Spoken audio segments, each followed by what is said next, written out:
मौलाना शहाबुद्दीन रजवी को आप सुन रहे थे, जो सीधे तौर पर कह रहे हैं कि इस तरीके के बयान से देश में दंगे हो सकते हैं। और ज्यादा खास मेहमान हमारे साथ जुड़ चुके हैं, हमारे साथ खुद मौलाना शहाबुद्दीन रजवी जुड़े हुए और हिंदू धर्म प्रचारक एच.एस. रावत हमारे साथ जुड़े। आप दोनों का बहुत बहुत स्वागत है। शहाबुद्दीन रजवी, अगर बाबा की तरफ से सनातन संरक्षण की बात की जाती है, हिंदू राष्ट्र की बात की जाती है, तो आप इस तरीके के बयान क्यों दे रहे हैं कि आखिर इस तरीके के बयानों से भारत में, हिंदुस्तान में दंगे हो सकते हैं?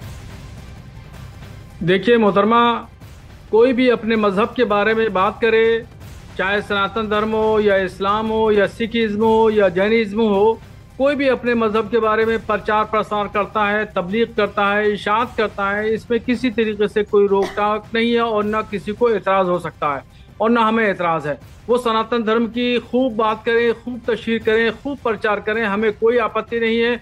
मगर जब वो उसी के साथ साथ में एक तड़का लगा देते हैं हिंदू राष्ट्र का और फिर वो मुसलमानों को ताना देते हैं कि हम टोपी वाले हैं, टोपी वालों को भी सनातन धर्म करा देंगे और पासपोर्ट बनवा लो और पासपोर्ट बनवा के अब इनको बाहर भिजवा देंगे, तो ये बात बहुत खलती है और गैर कानूनी भी है और गैर अखलाकी भी है कि इस तरीके से बात नहीं करना चाहिए। फिर वो जो आजकल प्रोग्राम कर रहे हैं, जगह जगह जा रहे हैं, तो वो एक हमारे बिरादराने वतन को उकसा रहे हैं। बड़ी बात यह है कि आपने खुद इस बात को माना है कि कोई भी इस देश में धर्म का प्रचार कर सकता है। सुप्रीम कोर्ट की जो गाइडलाइंस है उसके मुताबिक भी किसी को इस देश में मना ही नहीं है कि अपने धर्म का प्रचार नहीं करे। यही कर रहे हैं धीरेन्द्र शास्त्री भी। मेरे साथ एच.एस. रावत इस वक्त है। एच.एस. रावत, मुझे आपसे ये समझना है, जो अभी स्टेटमेंट आप शहाबुद्दीन रजवी को सुन भी रहे थे, कहां परेशानी है, कहां दिक्कत है? अगर एक हिंदू धर्म का प्रचार करने वाला, एक सनातन से ताल्लुक रखने वाला अगर हिंदू राष्ट्र की बात कह भी रहा है, तो वो सरकार का तो स्टेटमेंट है नहीं, तो फिर इसमें परेशानियां कहां आ जाती है लोगों को? देखिए, दिक्कत ये है रजवी साहब को, इनको बेचैनी हो रखी है। इनको इस समय बहुत भयंकर मिर्चें लगी हुई हैं। वो इसलिए लगी हुई हैं, जब जाकिर नाइक बोलते थे कि गणेश जी दूध नहीं पी सकते, भाई गणेश जी के ऊपर हाथी की गर्दन कैसे लग गई है? इनके देवी देवताओं की मूर्ति उखाड़ दो, मूर्ति क्या कर सकती है? जब इस प्रकार की वाहियात की बातें जाकिर नाइक करते थे, उस समय रजवी साहब आपको धर्म नजर नहीं आता था क्या? उस समय हिंदू धर्म की जब वो इस तरह से बेइज्जती करते थे सरेआम कांग्रेस के टाइम पर और अपने टीवी चैनल से, उस समय आपको समझ नहीं आती थी कि हिंदू के साथ किस तरह से बोलते हैं और किस तरह से आपके मौलाना बोलते हैं कि हिंदू धर्म में कुछ नहीं है, ये तो बुत परस्ती मानते हैं, ये तो मूर्तियों की पूजा करते हैं, जो मूर्ति अपने आप कुछ नहीं कर सकती है। उस समय समझ नहीं आता था आपको? उन्होंने आपके ऊपर ऐसा कौन सा आरोप लगा दिया बागेश्वर बाबा ने, जिसकी वजह से आप दोनों से हम रिएक्शन लेंगे, एक एक करके हम रिएक्शन लेंगे, क्योंकि ये बहुत बड़ा मुद्दा है और आए दिन ये चर्चा का विषय बना हुआ है। आम लोग भी समझना चाहते हैं कि क्या सही है क्या गलत है। तो एक बार हम फिर से आप दोनों का एक एक करके रुख करेंगे, क्योंकि बहुत संजीदा मसला है।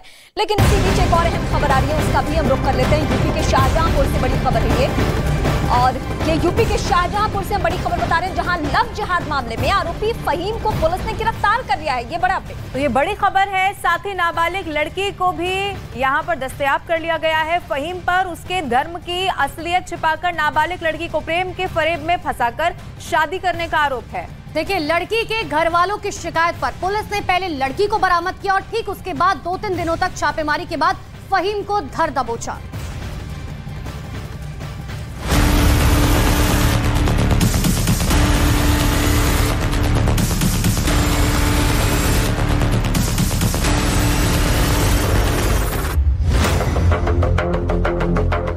शहर शहर लव जिहाद की साजिश,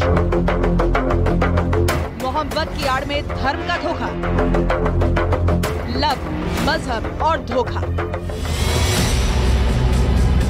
दिल्ली में देश की बेटी की निर्मम हत्या ने सभी को झकझोर कर रख दिया है। दिल्ली में लड़की की हत्या के बाद लव जिहाद का जिन्न एक बार फिर बोतल से बाहर निकल आया है।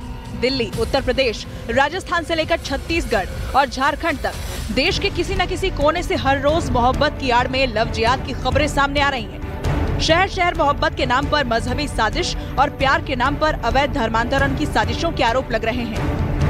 पुलिस की जांच के बाद ही सामने आएगा कि दिल्ली मर्डर केस के पीछे लव जिहाद का कितना एंगल था। लेकिन देश की राजधानी में देश की बेटी की हत्या के साथ ही देश के दूसरे हिस्सों से भी लव जिहाद के मामलों की चर्चा और खबरें आनी शुरू हो गई हैं, जहां मुस्लिम लड़कों पर हिंदू बनकर लड़कियों के साथ मोहब्बत की आड़ में जबरन धर्म परिवर्तन के आरोप लगाए जा रहे हैं। रांची में मॉडलिंग करने वाली भागलपुर की बेटी ने अत्याचार के खिलाफ आवाज उठाई तो रांची से लेकर मुंबई तक पुलिस महकमे में खलबली मच गई। सालों तक यश बनकर उसके भरोसे के साथ खेलने वाला आरोपी तनवीर खान निकला। पीड़ित लड़की का आरोप है कि तनवीर ने उसके साथ नजदीकियां बढ़ाई और उसे अपने प्रेम जाल में फंसाया।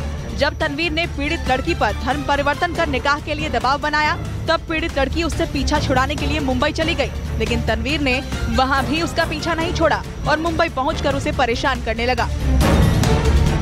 2020 में मैं एक्टिंग और मॉडलिंग के लिए यश मॉडल्स गई, जो रांची में है। वहाँ मेरी मुलाकात यश से हुई। 4 महीने बाद मुझे पता चला कि उसका नाम तनवीर अख्तर खान है। होली के टाइम पे उसने मेरे खाने में, ड्रिंक में कुछ नशीली चीज़ें मिलाकर पता नहीं क्या पिलाया, लेकिन उसने मेरी कुछ आपत्तिजनक तस्वीरें निकाल ली, जिसको दिखाकर वो मुझे पिछले 2 साल से ब्लैकमेल करता आ रहा है। अब उसकी बात ना मानने पे वो मुझे धमकी दे रहा है, वो मुझे मारने तक पे उतर आया है कि वो मुझे अब तक धर्म परिवर्तन के लिए, शादी करने के लिए बार बार फोर्स कर रहा है। हर मुमकिन कोशिश की उसने मुझे लालच भी दिया। उसने मुझे अपनी कंपनी का 50% प्रॉफिट रखने के लिए बोला। मेरे पास पेपर्स हैं, तो मैं फिर भी नहीं मानी और अब वो मुंबई आके मुझे मारने की कोशिश भी कर रहा है और मुझे धमकी पे धमकी दे रहा है। मेरे घर वालों को परेशान कर रहा है, उनको धमकी दे रहा है। मेरी पुलिस प्रशासन से यही विनती है कि प्लीज़ इस पर जल्द से जल्द कार्रवाई करें, क्योंकि वो कब क्या कर देगा इसका कुछ पता नहीं है। वो मुंबई आके मुझे मारने की कोशिश कर चुका है और खुलेआम कर चुका है। मैं किसी भी हालत में अपना धर्म परिवर्तन नहीं करूंगी, न ही उससे शादी करूंगी। उधर उत्तर प्रदेश के कानपुर में एक और लव जिहाद का मामला सामने आया, जहां एक हिंदू महिला ने एक शख्स पर शादी का झांसा देने और अपनी पहचान छिपाकर उस पर धर्म परिवर्तन का दबाव बनाया। बरेली में भी एक ब्यूटी पार्लर चलाने वाली महिला ने लव जिहाद का मामला दर्ज कराते हुए एक शख्स पर पहचान छिपाने और प्यार के जाल में फंसाकर हैवानियत की सभी हदें पार करने का आरोप लगाया है, जिसमें पुलिस ने केस दर्ज कर जांच शुरू कर दी। प्रकार की एक कंप्लेंट थाना सुभाष नगर पर प्राप्त हुई है, जिसका संज्ञान लेते हुए त्वरित कार्रवाई करते हुए पुलिस ने इसमें मुकदमा दर्ज कर दिया है और जो भी तथ्य सामने आएंगे उनकी जांच करते हुए अग्रिम विधिक कार्रवाई अमल में लाएगी। राजस्थान के उदयपुर में एक 22 साल की लड़की के साथ दिल्ली जैसी ही दरिंदगी हो जाती अगर वक्त रहते पीड़ित लड़की के परिजनों ने पुलिस में शिकायत न की होती। पीड़ित लड़की का आरोप है कि वो करीब 1.5 साल पहले उदयपुर के एक निजी कॉलेज में होटल मैनेजमेंट का कोर्स कर रही थी, जहां उसकी मुलाकात आशु नाम के एक लड़के से हुई थी, जो असल में आशु नहीं मोहम्मद आसिफ भुट्टो था। आरोप है कि आशु नाम का नकाब ओढ़े आसिफ ने लड़की से दोस्ती बढ़ाई और फिर धर्म परिवर्तन कर शादी का दबाव बनाने लगा। लड़की ने मना किया तो उसे धमकी भी देने लगा।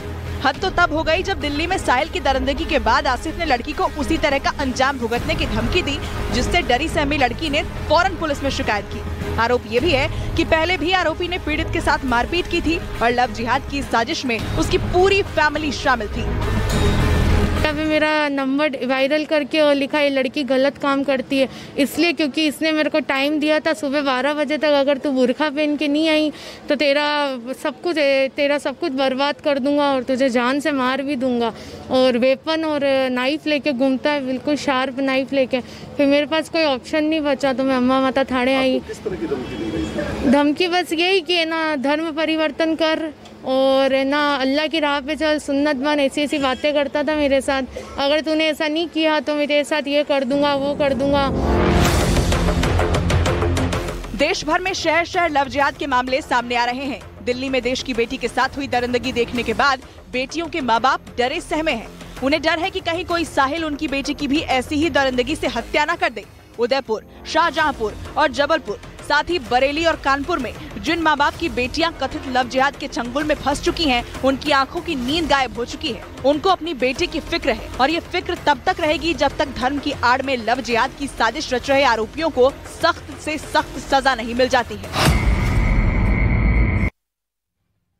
और ये जो लव जिहाद के मामले एक के बाद एक हम देखते जा रहे हैं, हिंदू राष्ट्र की बात के साथ साथ धीरेन्द्र शास्त्री लव जिहाद पर भी लगातार प्रहार करते हुए दिख रहे हैं। हमारे साथ मौलाना शहाबुद्दीन रजवी बने हुए, साची एच.एस. रावत साहब भी हमारे साथ हैं। रजवी साहब, मैं आपके पास आऊंगी। इससे पहले देखिए, एच.एस. रावत साहब ने कहा कि आपके धर्म गुरु अगर इस तरीके की बयानबाजी करे तो कोई दिक्कत नहीं होती, लेकिन सवाल ये है कि अगर हिंदू राष्ट्र के साथ साथ लव जिहाद पर भी बात हो रही है, जो एक बड़ी समस्या है, तो आखिर दिक्कत क्या? और ऐसा नहीं है कि मुस्लिम समुदाय के लोग वहां पर नहीं पहुंचते हैं। पटना को आप याद कर लीजिए, एक अल्पसंख्यक ने वो जो पोस्टर से पूरा वो गली में लगा दिए थे, उसकी भी बहुत चर्चा हुई थी। बजरंग बली के समर्थन में कहा था कि अली खड़ा है, इस पर फिर आप क्या कहेंगे? देखिए, जहां तक लव जिहाद की बात है तो इस सिलसिले में हमने पहले भी अपने तमाम नौजवानों से ये कहा है कि अपनी इस्लामी पहचान कतन न छुपाएं, हाथ में कलावा ना बांधें और गले में रुद्राक्ष न पहनें। अपनी जो पहचान है वो कतन बिल्कुल न छुपाएं और गैर मुस्लिम लड़कियों से कोई भी किसी भी तरीके से संबंध न बनाए। ये किसी एतबार से शरीयत ने इसको जायज़ करार नहीं दिया है, न कानूनी एतबार से जायज़ है और न शरअन जायज़ है। और हम बराबर इस बात को वाज़े तौर पर कह रहे हैं और पहले आपके चैनल पे भी हमने इस बात को, बहुत उलमाए किराम के तमाम फैसलों को भी हमने इस पर प्रचारित किया था कि नौजवानों से अपील की गई थी कि वो हरगिज ऐसा ना करें। इससे मुसलमानों का सर शर्म से झुक जा रहा है इन तमाम हरकत से। और इसी तरीके से हुकूमत को भी चाहिए कि हुकूमत इस तरीके से जो भी नौजवान रजवी साहब, मैं आपके पास लौट रही हूं। एचएस रावत साहब भी मेरे साथ बने हुए। रावत साहब, सवाल इसीलिए खड़े हो रहे हैं क्योंकि पिछले कुछ दिनों में हमने लगातार देखा कि लव जिहाद के मामले कितने तेजी से बढ़े हैं, जिस पर लगातार धीरेन्द्र शास्त्री भी बोल रहे हैं कि लोगों को अब समझना पड़ेगा कि हिंदू राष्ट्र बनाना है, सनातन धर्म को बचाना है। देखिए, लव जिहाद आज से नहीं है। हिंदुस्तान के अंदर जब से इस्लाम आया है, अभी बाबा लोग भी नहीं मान रहे हैं। कोई बाबा कुछ कह रहा है, कोई बाबा राम राज की बात कर रहा है, कोई बाबा हिंदू राष्ट्र की बात कर रहा है। कुछ लोग ये कह रहे हैं कि नहीं, पहले से ही हिंदू राष्ट्र ये है, जब ये हिंदू राष्ट्र है तो फिर एक नई मांग की क्या जरूरत है। इस तरीके से खुद बाबाओं में इख्तलाफात हैं, बहुत ज्यादा इख्तलाफात हैं। पहले वो बाबा लोग सब मुत्तफिक हो जाएं, मुत्तहिद हो जाएं और एक डिमांड पर मुत्तहिद हो जाएं कि राम राज बनाना है या हिंदू राष्ट्र बनाना है या पहले से ही हिंदू राष्ट्र है या क्या बनाना है। तो ये तमाम बाबा लोग इकट्ठे हो जाए। साहब, आपको मौका दिया जाएगा। पहले एचएस रावत को हम सुन लेते हैं एक बार। एचएस रावत, आप अपनी बात रखिए, फिर मैं रजवी साहब के पास आती हूँ एक सवाल लेकर। रजवी साहब, मैं आपको बताना चाहता हूं, जब से हिंदुस्तान में 1192 के बाद यहाँ पर इस्लाम आया, तब से ही मुसलमान बादशाहों ने, आताताइयों ने और मुगलों ने लव जिहाद की शुरुआत कर रखी है। उसी समय से शुरुआत है। और आप तो कह रहे हो कि हम अपने मुसलमान बच्चों से कहना चाहते हैं कलावा ना बांधे। अरे, आप लोग अगर सख्ती के साथ कहोगे, आपकी किताबों में तो लिखा हुआ है, आपकी हदीसों में तो लिखा हुआ है क्या आपके लिए जितनी भी काफिरों की स्त्रियां हैं वो सब आपके प्रयोग के लिए हैं? ऐसी किताबों में ये लिख रखा है आप लोगों ने। जब तक इसको हटाओगे नहीं, जब तक ये दरिंदे इस तरह की हरकतें करते रहेंगे। आप यहाँ मीठी मीठी बातें कर लेते हैं, कलावा ना बांधे। इस्लाम क्या यही सिखाता है आपको? आप इस्लाम का यही झूठापन है कि आप वैसे तो आप काफिरों को मारने का सलाह देते हैं कि बेहतर हूर मिलेंगी आपको। देखिए, आप इस्लाम पे एतराज मत करिए। मैं आपके पास लौटती हूं। रजवी साहब, आपने बहुत बड़ी बात कही। आप मेरे ऊपर एतराज एक सवाल सुन लीजिए पहले। एतराज करिए, मगर इस्लाम पे शहाबुद्दीन रजवी, एक सवाल पहले सुनिए, उसके बाद जवाब दीजिएगा। मेरा सवाल आपसे सीधा ये है, बहुत मुझे खुशी हुई, बहुत अच्छा लगा कि आपने खुलकर कहा कि हम अपने लोगों की वजह से शर्मिंदा हो रहे हैं। ये सच्चाई है कि आप शर्मिंदा हो रहे हैं। क्या ऐसे परिवारों का बहिष्कार आप करेंगे जिनके घर के लड़कों ने बेरहमी से मारा है, लव जिहाद के नाम पर लड़कियों की जान ली है? करेंगे बहिष्कार? यहाँ आप टीवी के जरिए बता रहे हैं। ऐसे लोगों का बहिष्कार होना चाहिए, हम भी करेंगे। होना चाहिए नहीं, क्या आप ये पहल करेंगे? मेरा सीधा सवाल है, आप पहल करेंगे? आप फतवा जारी करेंगे इसके लिए? क्या करेंगे? बिल्कुल पहल करेंगे, इंशाल्लाह बिल्कुल बाइकाट करेंगे। तो वो वक्त कौन सी है? वो वक्त कब मुफीद मिलेगा जब आप इस तरीके के स्टेटमेंट देंगे? ये क्या पहल करेंगे? अभी मुफ्ती महबूबा ने शिवलिंग के ऊपर वहां पर एक जल चढ़ा दिया, अभिषेक कर दिया। तो इन्हीं रिजवी साहब ने कहा कि फतवा जारी होना चाहिए। अपने हाथों में अपनी पहचान जो है वो रख के इस्लाम ने एक दायरा मुकर्रर किया, उस दायरे में रहे। फतवा जारी करो। और वैसे तुम्हारे लड़के कलावा बांध लें, तिलक लगा लें और नाम बदल लें, आपके तब इस्लाम पे फतवा जारी नहीं होता। ये द्वारा चरित्र क्यों रखते हो आप लोग? रावत साहब, जवाब हम रजवी साहब से लेंगे। आप दोनों बने रहिए हमारे साथ। लेकिन धीरेन्द्र कृष्ण शास्त्री जो इस वक्त बहुत बहुत बुलंदी के साथ अपनी आवाज उठा रहे हैं और साजिश का नाम भी यहां पर बता रहे हैं और सीधे प्रहार कर रहे हैं लव जिहादियों पर, लव जिहाद पर। एक बार फिर से पहले सुनवाते हैं कि धीरेन्द्र कृष्ण शास्त्री ने क्या कहा है। जिहाद एक सोची समझी विदेशी साजिश है जिसमें फंड देकर के हमारी बहनों को प्रायोजित ढंग से शिकार बनाए।